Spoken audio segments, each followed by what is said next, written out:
ഇന്ന് ഉണ്ടാക്കാൻ പോകുന്നത് ഒരു നാടൻ തേങ്ങാ ചമ്മന്തിയാണ്. എല്ലാവർക്കും അറിയാമെന്ന് കരുതുന്നു, എങ്കിലും നമ്മൾ പറയുകയാണ്.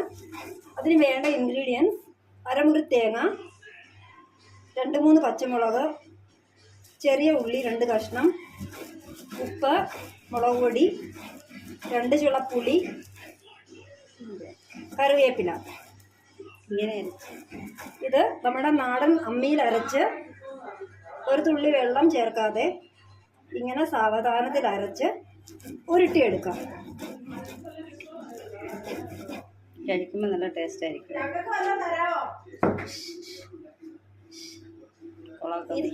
ഒരു ചമ്മന്തി, ഈ ചമ്മന്തി അരച്ച് ചമ്മന്തിയും ഇച്ചിരി അച്ചാറും കൂടെ ഉണ്ടെങ്കിൽ 2 പ്ലേറ്റ് ചോറ് സുഖമായിട്ട് പോകും.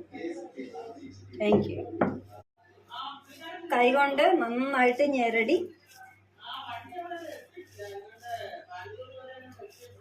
ഉരുട്ടിയെടുക്കണം.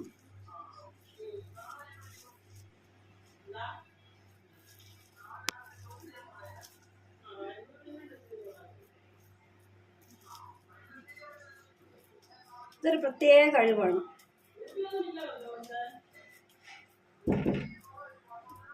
ഇതാണ് തേങ്ങാ ചമ്മന്തി. ഇതാണ് ഫൈനൽ സ്റ്റേജ് ഓഫ് തേങ്ങാ ചമ്മന്തി. കല്ലിലരച്ച തേങ്ങാ ചമ്മന്തി. എന്തെങ്കിലും കുറവുകളുണ്ടെങ്കിൽ ദയവായി ക്ഷമിക്കുക. അടുത്ത വീഡിയോയിൽ പരിഹരിക്കുന്നതാണ്. Thank you. ചമ്മന്തി റെഡിയായിരിക്കുകയാണ്. ഇത് എൻ്റെ ചേച്ചി ടേസ്റ്റ് ചെയ്തിട്ട് ഇപ്പോൾ പറയും റിസൾട്ട്. ചെയ്യും. എങ്ങനെയുണ്ട്? അടിപൊളി. ചില മുട്ടയും കൂടെ ചേർത്ത് തിന്നാൽ ഒന്നുകൂടെ നല്ലതായിരുന്നു. മുട്ടയും എനിക്ക് ചമ്മന്തിയും കൂടെ വെച്ചാൽ അടിപൊളി. ആരരച്ചു